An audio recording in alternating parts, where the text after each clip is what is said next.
The regular season is heating up, new stars are emerging, and that means more opportunities to win up to 25 times your cash on Prize Picks, the most exciting way to play daily fantasy sports. Just select 2 or more players, pick more or less on their projection on a wide variety of stats, and place your entry. It's that easy. Let it fly to turn $10 into $250 with just a few taps. Easy gameplay, quick withdrawals, and injury insurance on your picks are what make Prize Picks the #1 daily fantasy sports app. Watch your favorite players and get paid doing it this basketball season. See your entries make progress during the game or make new entries for the second half and the fourth quarter. 3-pointers, assists, rebounds, and everything in between are yours for the taking. Join the Prize Picks community of more than 7 million players who have already signed up. Right now, Prize Picks will match your first deposit of up to $100. Just download the Prize Picks app and use code GET100. That's code GET100 on Prize Picks for a first deposit match of up to $100. Prize Picks. Pick more, pick less. It's that easy.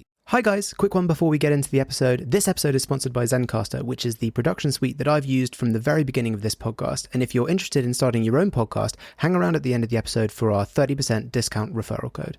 Thanks. So our podcast is called Right and Wrong. Are these your notes? These Are your notes about what we're going to say? Anything. Nailed it. Is the short answer. So how many novels did you not finish? Oh my God, so many. It was perfect. What's she talking about? This is nonsense. Ooh, a spicy question. I love it. This is it, guys. The big secret to getting published is you have to write a good book. You heard it here first. Hello and welcome back to the Right and Wrong podcast. I'm Jamie, and this week we're getting another glimpse behind the curtain of publishing as I'm joined by long-term friend of the show and up-and-coming publishing superstar, Eleanor Rose. Welcome back.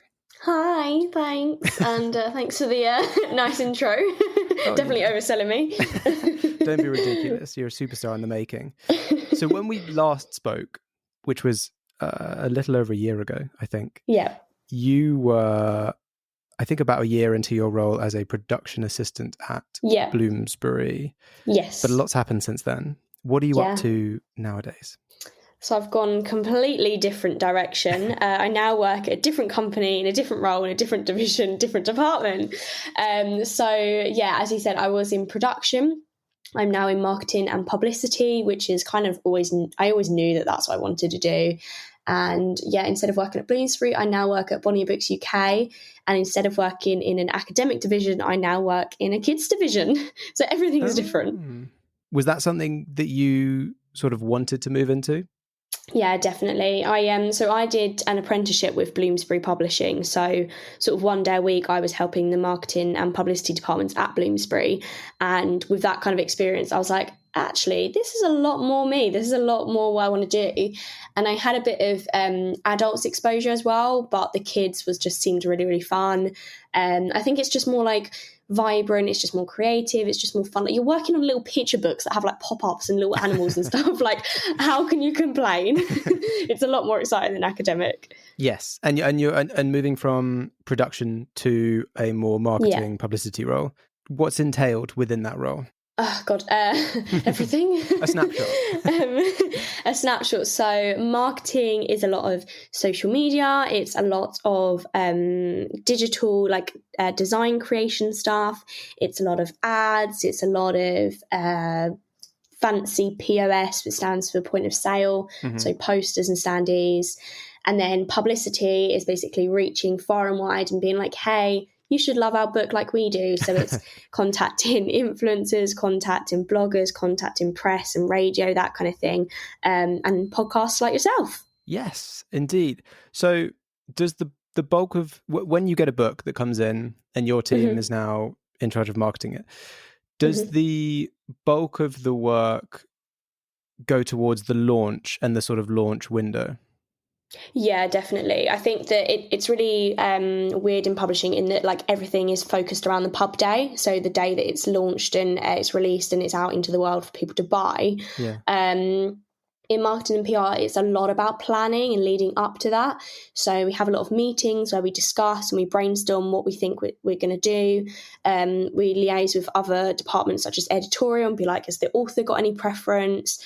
We liaise with design and that sort of thing and kind of draft how we think is going to be the best cover to get as much like coverage as possible online. And then it's a lot of planning. So it's scheduling social media posts, sending out review copies to people to get reviews in advance.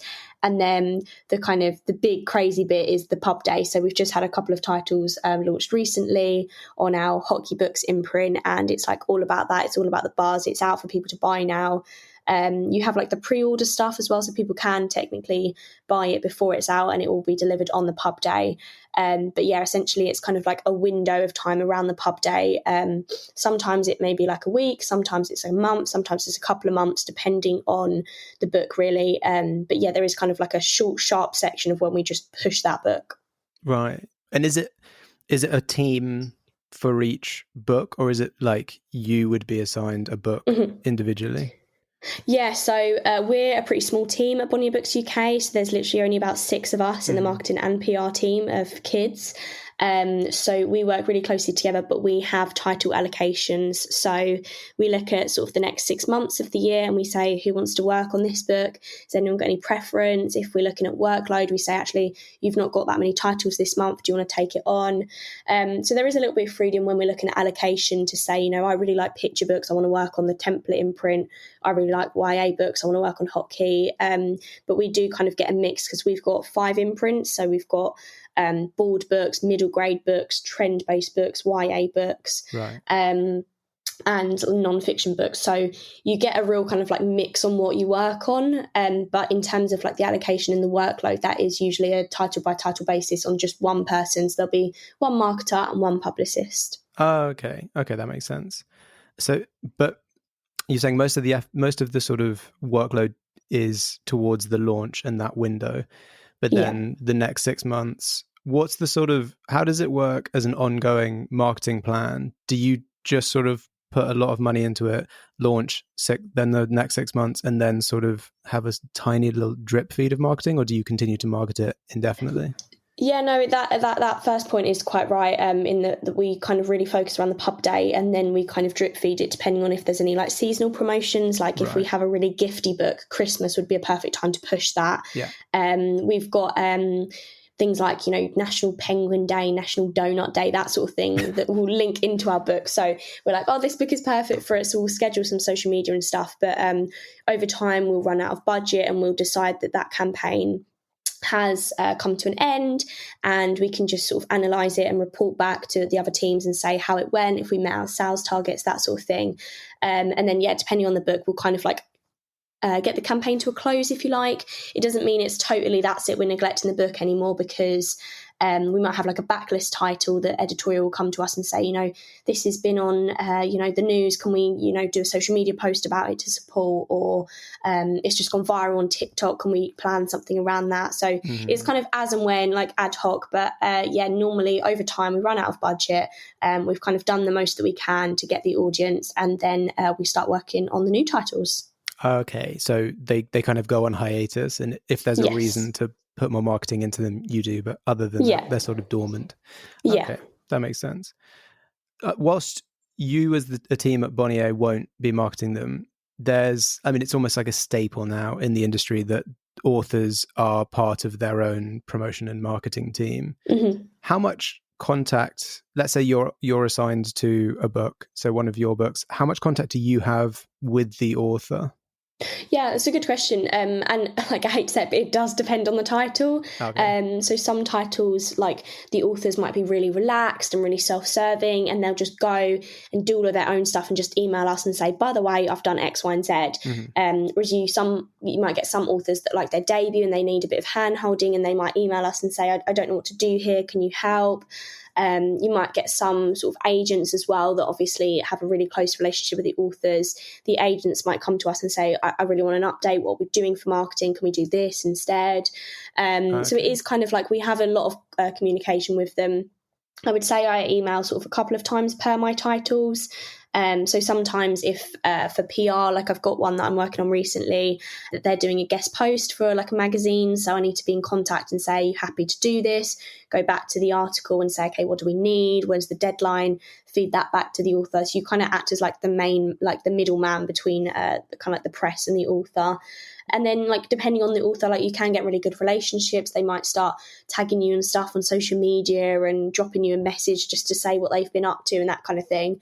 It's one of the bonuses of when you have like a really close relationship with an author. It's really nice, and it seems really kind of like rewarding, and you really want them to do well as well, obviously not just as part of the job, but you have like a connection with them and the book, so you really want them to do well. Yeah, that's nice. Do you ever because I know that there's some authors are very happy to be on social media and to promote themselves, but then there's also a sort of much more introverted side where there's lots of authors who don't like that kind of thing. Do you ever sort of coach them in using social media and self-promotion and going to in-person events? Yeah, definitely. And I think we're, marketing and PR, we're known as the people that if you do have problems or if you want to know how to do things, you do come to us, and that's why we're there. TikTok is a fantastic example. Like, that wasn't around X number of years ago, and that has seen like a crazy amount of success in the book industry. And we've started launching a new TikTok channel for our kids division. And so we're kind of contacting some authors and being like, hey, if you are comfortable, we'd love to get you on, talking about your book, why you think people should buy it, or do like a time lapse of your illustrations or something like that. Some people know TikTok and they're fine to get on with it, but some people, they're like, I have no idea what TikTok is, can you help? So we've got like a guide for them, content ideas, like how to actually use the app. And then we've done even like internally as well, like TikTok training courses and stuff to get people involved. We're never going to be like, no, you need to just go and fend for yourself and work it out. Like, we're there to support you at the same time. Like, even if it's an author's personal account, they are our author, so we want to support them. We want them to get bigger followers. We want them to post about their book, that kind of thing. So yeah, we're here. You're there as a support system, because it can be daunting. Do you organise in-person events as well? We don't, as far as I know. I mean, I've only sort of been here 6-7 months. We've had things like librarians come in and we talk to them about the kind of books that we've got coming up, but we haven't as yet had anything kind of author facing. Okay, so you mentioned TikTok, and you have been growing your social media presence personally outside of your work with Bonnier, through your YouTube channel, which I think you started it a few months before this podcast started. So they're kind of similar in age. Just to recap, and for anyone who doesn't know what your YouTube channel is, what was the initial idea? Why did you decide to make a YouTube channel?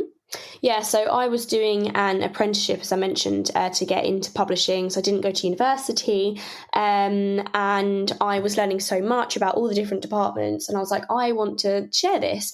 And I was asked to talk at an online event talking about my role in production at the time, and I was like overwhelmed by the amount of like LinkedIn messages afterwards and messages in the chat and stuff. People like really appreciating me talking about it, and they learned things, that kind of thing. And I thought, oh, there's obviously a gap in the knowledge here. And I've said before, like, I was thinking of doing it as a blog, but I just thought no one was going to read that. So I was like, I'll try YouTube. I didn't think that would be the space for it, but I was like, I'll give it a go for like a couple of videos. If it doesn't do well, then that's it. At least I tried.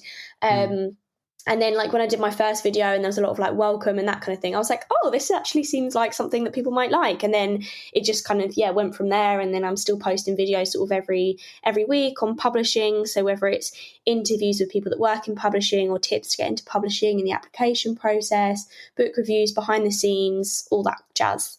Yeah. I mean, it's a very similar origin to this podcast where me as a writer went to other events, met other writers, and realized that we all shared a sort of, I think a lot of people write a book and then say, okay, now what do I do with it? And then there's this whole learning curve of how publishing works. I mean, it's a different angle from what you're looking at, but generally publishing can be quite a sort of mysterious and shrouded industry that doesn't work necessarily like many other industries. Yeah, for sure. And I feel like I'm still learning stuff. Like, I've been in the industry sort of for over a couple of years now, and people that have been in it for like 20 years, there's still stuff that they don't know because it is constantly changing. Like, there's always new stuff going on. Like TikTok, for example, like that, as I said, that has done so well for the publishing industry. One of our books just went viral and that's it. Sales went like massive. So there's always stuff to learn. And I think, there's not enough information about it out there. Like, there's like 2 textbooks total, that's it. And obviously you have the MA courses, but if people don't want to go to university, like me, I didn't go to university. How do you kind of access that? How do you find out about it unless people are talking about it? Yeah, of course. So a year and a half after the creation of the channel. Are the goals and ideas still the same, or have they sort of evolved as you've gained more experience and knowledge of the industry?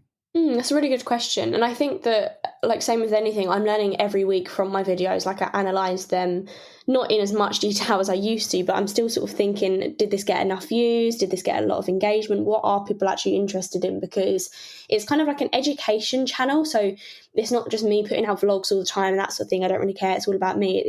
It's providing like a service, if you like, for other people. So there's no point me doing it if it's not what people want to learn from.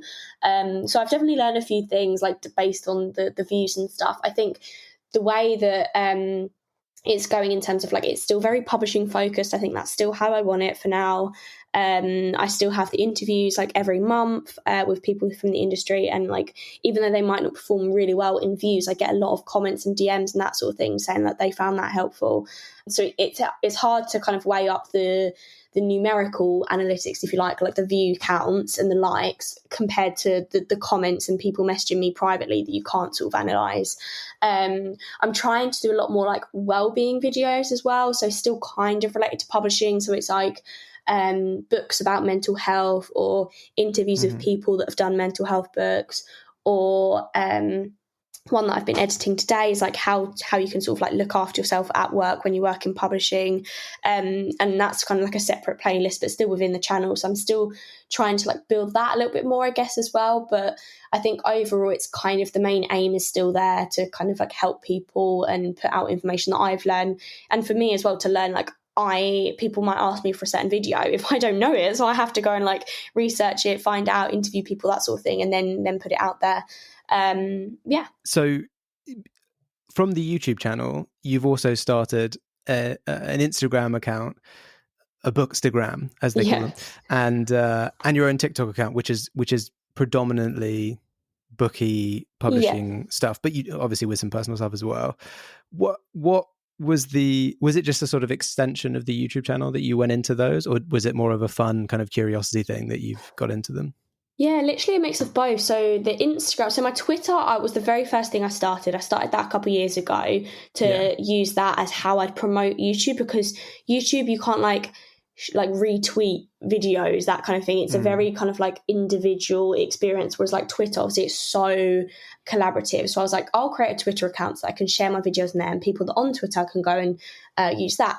So I did that, and Twitter is still my main platform. But then I was like, how else can I reach a big audience? So I started the Bookstagram, but I've leaned so much less towards pushing that to the channel and more about my own book reviews, because at the same time as me working in the industry and doing all these videos, like, I still like reading and I still want to share my thoughts and be a part of it from like a blogger's point of view. So a lot of that now is just my own book reviews, and I focus like so little on analytics of that. Like, I don't really care how many likes I get on my Bookstagram posts or anything like that. It's more just for me to look back on the books I've read and how I found them, that sort of thing. And then the TikTok was because I started this new job, marketing PR, and TikTok is a fairly large part of it. So I was like, right, I'm going to have to brush up on my TikTok skills. I'm going to have to download the app. I was so like, throughout lockdown, everyone was so obsessed with TikTok. It's all they ever did. And I was like, no, it's a waste of time. I'm not going to fall into that trap. And then I started this job and was like, oh God, I'm going to have to download it. It's market research. Yeah, literally, yeah. So now, obviously, I'm like 2 hours a day just scrolling on TikTok, but still, So for work or just addiction? A mix, yeah. It starts off at work, and then all of a sudden I'm like, why am I looking at puppy videos? Yeah. The TikTok is kind of like the same as my Twitter, where it's like, it is mainly bookish, but I will have the odd like personal TikTok on there, because at the same time, it is me, it's my channel. Yeah, so I really like the TikTok now. Like, as reluctant as I was to start it before, I really do like making TikToks, and it's very easy to get new people on there, and it's really like interactive platform. And it obviously, it really helps me for the work point of view, because we now have a new TikTok channel at work. So it's helped me in that way. Book Talk, I believe. Book Talk is the word, yeah. And it's got there was an article recently. I can't remember what press outlet it was, but it was like how Book Talk has made people start reading so much more. And it was on the news before as well. Like, Book Talk is genuinely insane. It's gone crazy. Yes, it's funny, despite all the negative press, that there are good things coming out of TikTok that young people are reading more, which is great. Yeah, for sure. So you've been a member of the Bookstagram BookTok community sort of for a while. Do you have any tips for readers, authors, or whoever on things that you've learned about making content within those communities? Oh, that's a good question. I have a very specific video if people want to learn how to get free books if they are starting out on Bookstagram. So if you literally go on my channel, and I've pinned it, it's like how to get free books, and I've kind of given tips there on how to make your Instagram work and what we look for as publishers. So it's little things like include your country or your emoji flag in your bio. We need to see where you live, because if you're across the world, we're likely not going to be able to send you one of our books. So put that you've got like a UK flag in there and we can send you something. Things like, showing your likes is quite helpful for us as well, because you might have 10,000 followers, but if you're only getting 50 likes, that's not very good for us, because it means that you obviously haven't got the sort of right audience there. They're not engaged with your content. Obviously, really nice pictures of what we like Bookstagrammable pictures where you've got really nice backgrounds and it's really colourful and that sort of stuff. Especially with kids as well. If you're like a parent or a mummy blogger and you've got a picture of your child holding a book and reading it, like that does wonders for us. I mean, I could go on forever, but there are a few things. Watch that video on how to get free books. Yes, it's a good. Check out the whole channel. It's there's a lot of really great stuff for anyone looking to work in publishing and also just sort of around publishing. Further on to that, sort of more specifically, do you have advice, because you obviously work with a lot of authors doing this kind of thing? Do you have advice that you would give authors wanting to grow their online presence? Yeah. I think be consistent. So be consistent with your posting, be consistent with your usernames. Like my username is the same across everything. It really helps us when we're tagging you on Twitter posts, Instagram posts. Follow us, keep up with stuff, like be consistent in terms of, liking all of our posts, engage with us. Be consistent. If you are an author and you've just published a book, post when you've got your copies through the post, post when it's pub day, post when you've seen a review, share it on your stories, that kind of thing. Be really friendly to your publishers as well. If you are published traditionally, it goes a long way. We're not supposed to have favourites, but the people that really do try, that obviously works really well in our favour. I think it's different. I don't know as much when it's self-published authors, but you can obviously do similar things, just reaching out to people on social media. And I also think respect the other people in the community as well. The amount of DMs I've got from authors that are just kind of rudely written, that just review my book now. And it's no, that is not how you're going to get a review from me.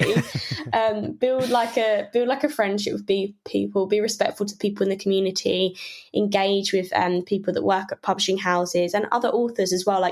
Don't always look at them as your competition, look at them as kind of like your peers. You're on the same sort of journey together, support each other. Amazing. That's great advice. I love that. Let's go back to you. Your career, very different sort of from where you were a year ago. What are your plans for the future? Are you happy in this sort of part of publishing? Would you maybe want to move into a different one? I mean, I'm not going to tell you that I'm miserable where I am. As I said, marketing and PR is where I want to be. This is the place for me. I've said before, and I've said to my manager, there's no part of my job that I have to do where I'm I hate doing that. Genuinely, every bit of my job I really like doing. And I think that it's easy for me to see how to progress as well. And I learn from other people and how they sort of work with higher budget campaigns and that sort of thing. So I really like that there's a lot of learning. I really like with marketing and PR as well that you get to be really creative. It's a very social job, if you like. You're constantly talking to different press, you're talking to different bloggers, you're talking to influencers, you're talking to events organisers, and I love all that part of it. I'm a very people person. I love chatting to people, so that is definitely where I want to be in future. And I love growing the YouTube and stuff as well off the back of that. So I'm definitely on the right path, and it'll be good to see where I am sort of this time of year. Yeah, we'll do our annual check-up on the podcast next year, see where you're at. For sure. That's great. Well, you really sell it. Like, you must love the job, because just you talking about it makes me think, well, maybe I should move into publicity PR. And that's the thing. Like, that's the thing. Like, everyone, if they're like, oh, publishing, they think of editorial. Like, that is, I would hate to work in editorial personally. Like, marketing and PR is the best. Like, you get to just sit and make TikToks all day. I mean, it's not just that, but obviously there is a lot of like the admin side of it. But still, like, I would hate to be an editorial. And I think that people, when they think of books and publishing, that's it. They just think of editing all day. Mm-hmm. And I hope that that's sort of like what some of the stuff I do online can open up to. Actually, there's so much more. And not even my department, like the interviews with like rights assistants and the interviews with like, I don't know, sales executives and that kind of thing. Like, those departments and those roles exist, but you're not going to know unless you sort of see these things online, or you know someone that works in those roles. Yeah, that makes sense. But editorial is not for you, but I've had some lovely editors who love their jobs on the show. Yeah, I'm sure. But yeah, you're 100% right. I think when people think, oh, you work in publishing, they think, oh, you're the person that like edits the books that go out into the world and stuff like that. But there are many different divisions. And if you want to hear more about them, you can hear Eleanor's last episode on the podcast, where she attempts to list every different division in publishing. And I think I did that. I forgot I did that. I don't know how good I'd be now. Speaking of last episode, this would be the time when I would ask you which book you would take to a desert island, but you already chose a book. So last time you took a sort of blanket generic, it was a sort of puzzle or coloring book to the desert island. Yeah. Would you stick with that, or now that you're so much older and wiser, would you swap it out for something different? So much older, so much wiser. I wouldn't bring a fiction book or a non-fiction book. I still wouldn't read a reading book. I'd bring some sort of activity book still. So maybe, like an activity book or a colouring book, or like a wellness book where it's just like CBT throughout. I think if I'm stuck on a desert island and there's no one around me, I need to know how to look after myself. I need to like have some peace. I need to practice some mindfulness, that kind of stuff. So yeah, same sort of lines, but maybe more of like an activity book still. Okay, but maybe something more sort of meditative. Yeah, for sure, yeah. A thinking puzzle. Yes, for sure. Sudoku book. Yeah. Amazing. Well, thanks for coming back on the show, Eleanor. It's been great catching up with you, finding out about everything that you've been doing over the past year. It's just been really nice chatting. No, yeah, thanks for asking me again. As I said, we'll do this again next year. Yeah, we'll see you next year. For anyone listening, to check out Eleanor's YouTube channel, just look up Eleanor Marie Rose on YouTube. There's tons of stuff there for anyone looking to get into the industry, just learn about the industry. It's really, really great and informative stuff. And you can follow her on socials at Eleanor M. Rose E. That's Twitter, Instagram, TikTok. To make sure you don't miss an episode of this podcast, follow us on Twitter at Right and Wrong UK and on Instagram at Right and Wrong Podcast. Thanks again to Eleanor, and thanks for everyone who's listening. We'll catch you in the next episode. Thank you. Bye. Thanks for hanging around until the end. If you're interested in starting your own podcast but aren't really sure what that looks like, I can't recommend Zencastr enough. It's so simple to host, record, and download your podcast with, and it even has a built-in transcription AI. It functions entirely in the internet browser, which means all your guests have to do is click on a link and they'll be brought into the conversation. If you click on the link in the description, you'll get 30% off the first 3 months. All you have to do is click on the link in the description. Thanks again for supporting the show, and we'll see you in the next episode.